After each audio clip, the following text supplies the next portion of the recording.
However, we do have a friendly rascal of the show from CHGO. My man, Mark Carman, decided to do today, man. Mark, Carm, I appreciate you for being here, man. I really do. I appreciate you guys for having me. I love the energy that you're bringing. Good to see some familiar names in the chat. And, yeah, let's get after it here. Bear down, baby. That's right, man. Hey, Carm, man. Hey, listen, I've watched you from afar. Nothing weird now. I just want you to know that. I just watch people. And I could tell, man, you are genuinely a kind-hearted man. I could tell you the kind of guy that I could park up right next to at a bar and grill. As long as there's pizza, wings, and beer, we'd have a good time. I can tell that about you, man. And I love people like that myself. It just makes me feel good inside to be able to sit next to a person who loves just to be around people and have a good time watching a game or two. But the question I have for you, Carm. Okay. Why do you hate Chase Claypool, man? It's just, you know, Bears fans are funny. I got to tell you. First of all, I don't hate. Well, there's very few people in this world that I hate in the sports world. I mean, I got to go back to, you know, Charles Martin, Bill Laimbeer, people of that ilk. Those are the people I hate. I got no hate for Chase Claypool. I've got skepticism for Chase Claypool. And you know, look, I'm actually surprised that Bears fans aren't more riding down skeptical lane, if you will, with me, considering how much this fan base loves the quarterback. And the quarterback called out 10 for his attitude. And then, you know, spoke about how he's come a long way. And this was an interesting week for Chase, getting into a scuffle with Tyreek Stevenson at practice. So all I'm saying is, at this point, my current Chase Claypool feelings are, dude's talented, Bears need him, big body receiver, catch 3, 4, 5 balls a week, give me a half a touchdown a week. That'd be a great season. It would help the Bears win football games. But he talks an awful lot for a guy that's got 14 catches in this uniform. That's all I'm saying. So I just, you know, we need to see some production here. That's what's on deck for Chase right now. Okay, my co-hosts are itching, I can tell, but I need you guys to just let me sit Carm on the couch here in my office. I'm going to talk to him for a minute. I just need you guys to allow that for just a minute. Just give me a minute with Carm. I'll get him corrected. No minute. I'll get him corrected, I promise you. Let's hear it. All right, you go. All right, here it is, Carm. Now, We're coming from a guy who knows the West Coast offense because I played against it in college, played with it on my team. And I know how complicated it is. I mean, just the verbiage. The fans of the show, they can pretty much quote me verbatim. It's very, very dubious, if you would say. It's a lot of information. And we're talking about just the verbiage of getting the calls, right? We're not talking about lining up, looking at your alignment, looking at whether or not you move on this play, whether or not you block, is the ball coming to you. I'm talking about just getting a play. It's a lot to take in, Carl. I mean, a lot. And we brought the guy in, halfway through the season, right? Mm-hmm. And so I knew right away, me, knowing what I know about the West Coast system, that it was going to take him some time, and whatever we got out of him would be a plus if they got anything out of him that year. And so to me, and I'll say this to you about, because I know you've been on the field and you've watched that guy up close. I know he's spicy. He's spicy. And he gets into it with guys and he chirps, and I think they like an edge about a player that talks a little bit and brings something out of another guy. You like a little bit of that, not too much, to the point where it gets to where it's fisticuffs and things like that. But with that being said, Carm, I knew this guy was going to take time for us to see the version of Chase Claypool that they projected. And so I think we're early on the criticism with him. I'm not saying that we won't have room to criticize that guy, but I know for a fact that we're early. Okay, so Nomad, let me ask you something. How long has DJ Moore been here? I know these two are not the same player, but how long has he been here? Well, DJ Moore played in some semblance of that system when he was with Matt Rule. Yeah, okay. Yeah. But Nomad, he was here for 5 seconds, and instantly he had chemistry with Justin Fields, right? I mean, listen, I get it. I'm happy to give Chase the benefit of the doubt of it does take time to get acclimated. I get it. But I'm talking about the actions that go along with it, right? Okay. And let's talk about this. Who traded Chase Claypool? The Steelers. Right. Now, does that organization know what they're doing? They do know what they're doing. However, I think that's when you know that I think he was young, immature. He admitted as much. Did he not? But what? No, man. Why do you want to twist yourself in a pretzel 3 times over to make excuses, or just to get the rainbow out for Chase? I'm not. Listen, I'm telling you, the dude is super talented. The Bears need him. He provides something they don't have. I'm not saying that this is a talentless dude who has no chance of putting it together, because he absolutely does. But we got some growing up to do here, Nomad, and I like some spice too. The early spice with training camp with him and Tyreek, I kind of liked him saying, Rook, don't talk to the ref, this and that. But he continued on for the whole practice. I didn't like it. I think we do have room to grow, Carm. I think sometimes we forget how young these guys are. I just know this, man. When youth, and I mean, he just needs to live life and grow and learn how to conduct himself amongst his teammates and the whole thing. But there's a certain part of his personality that you have to let shine, because you don't want to bottle that up. I agree with you. And look, there's a lot of guys who play this game with a lot of spice and they've had successful careers. This is not, but I don't think we have TO part 2 here. I don't see that coming. However, look, no man, let's make a friendly wager right now. Let's make one. Are you going to sit here tonight on August the 10th, 2023, with all this Claypool optimism? Do you want to make a bet with me that he gets another contract with the Bears? It's early. It's early to make a wager like that. I wonder how willing you will be mid-season. You want to revisit it at mid-season? Absolutely. Nomad. We're doing the show tonight. Absolutely. We can do a mid-season show, but we can't. The people that are tuned in here, they want to know what you think tonight. If you had to make a bet right now with me that he gets another contract with the Chicago Bears, where are you putting your money? About 60, 70%. I think you want to say, will he get the contract or Mooney?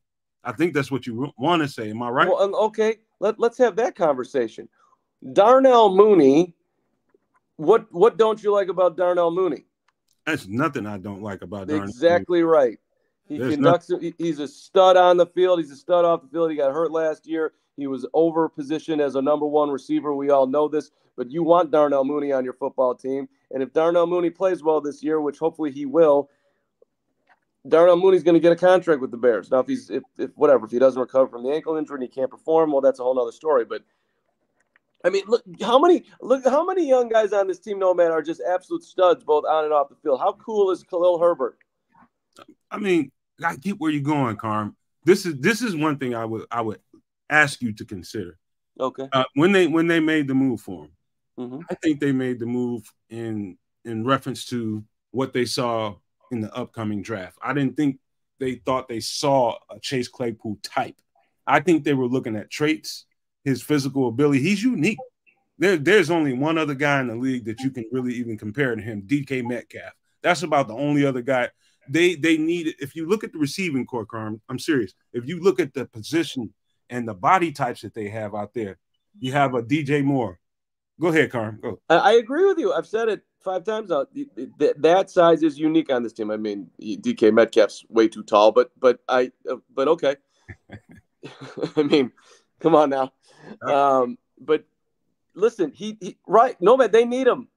He has the capability to do it. I hope listen, I'm rooting for him to do it. I hope he does. I would love to sit here. I would love to come back on with you guys and say I was 1,000% wrong. But let's believe you will. Well, okay, great. I'm just, Bears fans, I love you to death. I'm speaking right to you. But there's a sensitivity, when you basically say what's going on right now. Everybody wants you to give everyone the benefit of the doubt till there's all the evidence is in. I don't know where you guys were at on Mitch Trubisky. How long did it take you to figure out that he was not going to be the dude? The minute they drafted. Not very long. Not very long at all. Okay. All right. We're on the same wavelength there. I fought that fight forever. Is he not? He isn't. He absolutely is not. We come on. Open your eyes. He does not. So, Carm, Nomad, is he a number in your mind? Is he a number 2 receiver? On the period. He's asking you, Carm. Oh, Carm. You asking? I thought he was asking. No, I'm asking you. You asking me? Is he a number 2? In your mind, yes. Well, he's definitely not a number 1. Can he be a 2? Sure, absolutely. I mean, ideally, to me, he's on a team that's winning a Super Bowl. He's a 3. He's a guy. He's a big-bodied dude that his production between the 20s is not over the top, but he's a dude that is an absolute security blanket in the end zone, and he shines super bright as far as putting points on the board. That's what I think he is. Okay. And if all right, my turn. And as far as the wide receiver room goes, that has been looking in camp with EQ down and now Claypool down with the hamstring. Who has been, stepping up other than DJ Moore? We heard about Tyler Scott having a few drops, but a few big plays. Valus, showing out as a weapon. Who's filling in as that big body guy that those two guys are down? They don't have it. They which is why they absolutely need Claypool. He's got to stay healthy, and he has to stay engaged. I think he wants it. I think he's hungry. He certainly loves hearing himself talk. They need him to get healthy. It was a huge bummer yesterday when he's getting physical, he's playing hard, and then he pops his hamstring. I don't know how bad it was. He didn't leave the field. He hung around all day, but it was obvious that he was done. And then he didn't practice today. I'd be stunned if he was going to play on Saturday. I don't know if they've announced that yet. I assume they haven't, but because they don't have to. But they don't. They need him, which is why. Listen, I don't fault Poles for the trade either. He looked at the free agent market. He knew he wanted to help Justin Fields. Green Bay supposedly wanted him too. So he went out and got a guy that in a position that they absolutely needed, and he gave him a draft pick to do it. I don't fault Poles for the trade. Ryan Poles every trade that Ryan Poles makes is not going to work out perfect. But the philosophy they had here in bringing him in, I get it. And maybe it'll still work out. But I'm sorry. Would you all agree that it should have been at least a little bit better last year? 14 catches? I would say this, Carm, and I know we only have Carm for a few minutes, and also guys in the chat. For some reason, the YouTube comments aren't. Something technical is going on where the YouTube comments are not loading. I don't know a remedy for that right now, so just bear with us. Just kind of listen to the show. But Carm, I don't want to waste all of your time talking about Chase Claypool because we can go on all day. We can do that for 2 hours. No, I listen. I appreciate the fact that you guys are in the corner and want to come out Claypool swinging. This is good. I got some more time. Keep going wherever you want to go. Okay, I just wanted to get your general overall view. Now, if you from a good distance looked at this camp and you had to give me 2 to 3 names that really you just couldn't stop watching. I don't care who it is. Okay. Well, I like playmakers. So DJ Moore has been the biggest breath of calming fresh air ever. I know that I'm preaching to the choir. Everybody knows that, but I cannot emphasize. Like, he made a catch yesterday on a ball that was significantly behind him, and and Justin had a lot on it. It was a tough catch. I mean, most dudes are not making that play, and he just, hands go behind him, hauls it in, starts running with the football. I'm like, my God, like this, you just got to put it in the vicinity. PJ Walker had a really interesting press conference today. I'm a fan of that dude. I love that guy as a backup QB for the Bears.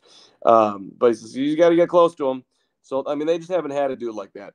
I am also extremely excited about Tyler Scott. I've tweeted about him 1,000 times, but this dude, it's not just the speed. He has unbelievable moves. I mean, he is dusting guys where they are 5 yards away from him. It is amazing. You don't see guys get open like this. So, and I asked him today about it, and he was like, "Well, I used to be a running back, so I learned stuff, doing that in high school, and my dad had me watch Gale Sayers tape." And I'm like, you're 20 years old. You're talking Gale Sayers, 1965. What are we doing here? And I didn't see Gale Sayers, play. How? And I'm like, that's a little young for you to reference Gale. He's like, well, my dad had me watch tapes on him. So he is super mature, super talented. He has had a bunch of drops, but I'm just gonna say let's just hope that's training camp jitters, just getting his feet wet, moving a little too fast. Like I think he's just gonna settle in. So and I'm a big Jack Sanborn guy because I like dudes who don't care about their body whatsoever. Everybody loves to look at the speed. That dude is a player who runs as fast as he possibly can, is going to hit you as hard as he can, and that's why he was so productive last year. But Noah Sewell, in Sanborn's absence, has been impressive. He has come out smoking people. There is some serious no regard for his body also going on right there. So I've been impressed with him. I kind of joke on the show all the time that like we don't need to talk about him because of the Stand God. But the Stand God, Stand God's been banged up, and this guy's coming.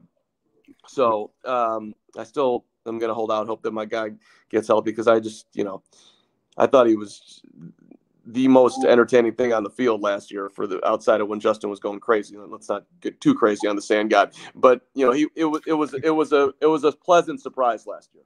Carm, before I turn it over to my guys, man, how are you feeling? I've been talking about Noah. You probably don't watch the show, but I would encourage you to do so. But Noah Sewell's been a guy I've been talking about for months. And this guy, I don't know if he takes Sanborn's job, but would the fan base be okay with it? Because I know a lot of people out here with Sanborn jerseys on, and people feel a certain kind of way about the guy. He's a native of the state and all that. But what if he outperforms him and takes the job, man? How you gonna feel about that? I know you got a jersey. Yeah, well,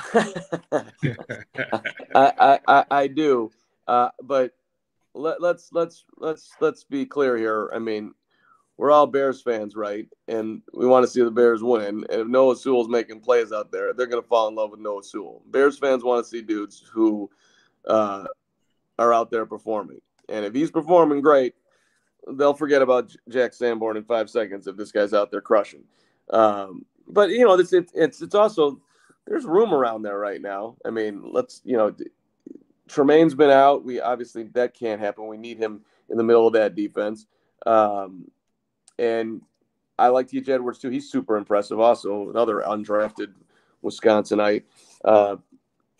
But is he going to have the impact that he had being consistent in Philly? I think he will. But listen, there's a lot of people out there. Iron sharpens iron. Let's get some talent in here. This is what we've been void of, and so it's good to see there's actually some legit competition going on in that linebacker room.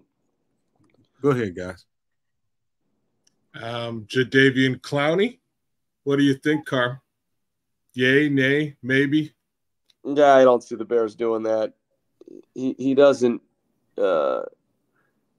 feel like a hits principal type of guy they'd bring in that locker room right now. I was surprised that once they brought in Ngakoue, I was at least curious, would they add on another guy? And I was, I was sitting there waiting for Justin Houston. Dude's still productive, knows the regime, solid vet in that locker room. Not going to be super expensive. You've got money to spend. It all added up to me, but they didn't do it. So, do they want to give snaps to someone? Do they think he's over the hill? I don't know, but I don't think you're going to see another add-on. I think the rosters, unless maybe a backup offensive lineman, but I don't see them doing a Jadeveon Clowney type move. That you mentioned the offensive line. We see that Nate Davis hasn't really been a full participant in practice. Patrick is out with, unknown. Who other than, let's say, Jatiri Carter, I'm assuming, is filling in at right guard? Are Iselin or Kramer or anybody else showing promise out there as far as you can tell? Is getting a lot of reps? Yeah, so that's for me is going to be what the preseason games are going to be about, like to see these guys get out there. But, Alex Leatherwood's been getting a ton of snaps, but then he got dinged up. So I think they want to see whether that talent will translate if they move him inside. I think that's their number one pick if he can stay healthy. Doug Kramer at center is an interesting thing to watch too, because I keep on hearing that they like him. So if they continue to have problems at guard, could you potentially see Kramer slide in at center and then you move Whitehair again back out to guard? That's unlikely, but I wouldn't completely rule that out. So, but I think it's concerning because have they played with that as a scheme, Carm? No, they have not. So no? I'm just going into, because now we're getting down the depth chart here. I mean, they weren't planning on Nate Davis being hurt. They weren't planning on. It certainly wasn't the plan for Nate Davis to be hurt, and I'm hoping that it sounds like he's going to be fine. But let's just call it what it is right now. So Nate Davis is out there. Tevin has played some, but not all. Leatherwood's got reps. He gets dinged up. Carter, and so now, where are we going here? There's a lot of bodies. I'll have a much better sense of where I think that this will go after watching Saturday against the Titans, because it's just, for me at least, it's hard to watch O-line play when for the most part they're not in pads. It's just not. You like Darnell Wright. To me, he looks like he's just holding back. Not he's afraid to hit guys because he doesn't want to hurt them because they're not. I don't know. It looks the O-line just looks awkward right now. These guys are in the backfield all the time, and I think it's partly because dudes are just not playing full speed. So, Carm, I believe that's the major concern amongst the Bears fan base. I think that's pretty spot on. That we have some question marks at the O-line spot. Not so much the starters for me. It's about the depth behind it, the swing tackle. Maybe have they figured that out? Larry Borum, is he looking any better than he did last year? All those questions. But go ahead, Carm. Yeah, I've never had a huge problem with Larry Borum, for the record. Maybe they'll go out and get somebody else to do that spot. Noah Fant, if he's still out there, I honestly don't know, somebody of that ilk. But Larry Borum to me is still a young player who can at least at bare minimum be a guy on your bench that you can feel comfortable throwing in there. But maybe I give linemen a little bit too much benefit of the doubt. Everybody turn off their computers right now. But I did not hate Sam Mustipher. I thought his second half of the season last year was pretty damn good. And he was a great guy in that locker room. So I'm not super down on Borum. I got before you get out of here, I got to make sure I ask you these questions about the rookies we have in the interior defense, Pickens and Dexter. One of those guys have to be sticking out to you right now. Is it Dexter? Is it Pickens? Or which one is it? No, man, I got to be honest. I stare at both of them on the sidelines. They're both so huge just standing there. It's like, oh, my God, I love these guys in the uniform. But Dexter is ahead right now. He batted down one ball today. The way the guys talk about him consistently, big Dex, all of that. I am excited to see what he can do. And if you want to dream it big, Dexter's in there next to Jones. DeMarcus Walker gets healthy, and he's loud as hell, and he's making plays. 7 sacks, last year. And then Yannick comes in there and has an impact. That ain't bad. It's way better than it was, right? Is he as advertised, as unique as advertised up close? Do you see that twitch in him? I haven't seen enough of it yet. No, man. I don't want to BS anybody. I've seen like a minor flash, but he hasn't been on the field a ton. So I haven't seen it yet, but that guy's been consistent his whole career. He wants to play 19 years. This is year 8. I think I buy that they are going to get production from him. Okay, guys, you got any more questions for him? For sure. What about that running back room? Have you seen anything there that caught your eye at all? Well, positive or negative? To me, Herbert is a clear one. I don't think they're not going to play it that way, but I just love what I've seen from Khalil. I will say this though. When you look at those guys up close, it stands out how tiny Khalil is compared to both Roschon and Foreman. He is, but I like the fact that, he's worked on his blocking. He spent time doing boxing to work on his hands. He is, his running style for me, just the patience that he has and the feel for the game is very unique. I mean, 5.7 yards per carry, tops in the NFL last year. I think we're kind of sleeping on the guy a little bit. But Foreman's physical. He does an outstanding in stretching. The guy does the best pigeon I've ever seen. So, and Roschon is, Roschon's got a little bit of a weird personality. It doesn't seem like he likes the media, at least. But he's had some violent plays out there too. But to me, Khalil is the one. All right, and before you get out of here or get to the chat room from the Nomadiacs that are joining us on the YouTube Nomad Network, if you owned an NFL franchise, namely the Chicago Bears, and you had the opportunity to own 300 or 800 or 1,000 acres of your own land to develop as you please, as opposed to staying in a congested area where you get maybe 30 acres, what choice are you making? Now, the Bears, let's not get this twisted. The Bears belong in Chicago. Nobody wants to go out to any sad-ass suburb to watch this Bears team play. So, in my mind, this is what I would do. The city, you're all broke, right? Listen, you sell the land on the lakefront to the Bears, all right? You get that dough. You tax them. You get a piece of whatever percentage on some ticket tax as well. And you let them build exactly what they want, where it is right now. That's what I would do. I do find it interesting. When I said this, everybody screamed at me. I'm completely nuts. And now, some momentum has stopped here, and now we're looking at alternate spots in Chicago. I'm interested in that too. I like them in the city. I like the Bears. I like everybody coming down to the city and watching the Bears play football there. That's where I'm at. That's where I'm going to stay until this thing is over. Okay, Carm. You know what, man? I really do appreciate you coming on to the show, man. And, I know a lot of the fans feel a certain kind of way about Chase Claypool, and they're going to give you crap. They're giving you crap. I know you can't see it. They're giving you crap. But I don't even know what I get in crap for. I hope he has a great season. Let's go, Claypool. I'm just calling out what it's been to this point. That's it. You know what you're getting crap for, Carm? You're getting crap because you actually stick to your guns, buddy. You're sticking to your guns. You want the Bears in Chicago, and I can't blame you for that. I'd love to. I'm in Canada, brother. I'd love to come and see a game, and I'd love for it to be in the city of Chicago.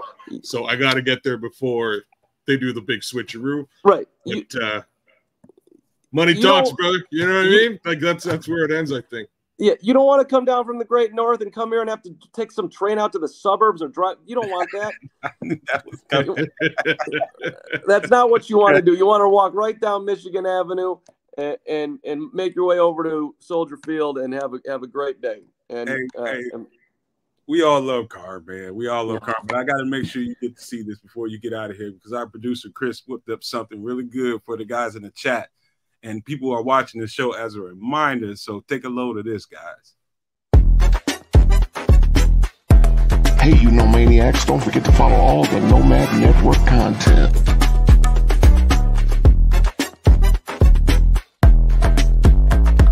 Find us on Facebook. Nomad Live.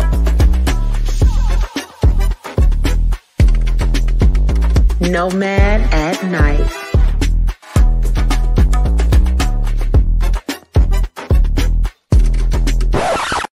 And I am Alpha in the kitchen.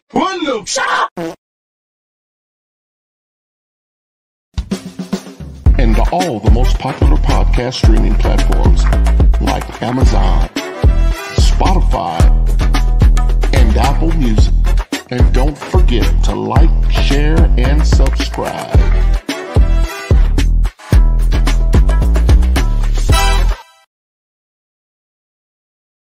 Well, that's how we roll over here, Carm. I hope everybody enjoyed that in the chat, man. I thought it was pretty fun, man. What do you think about that?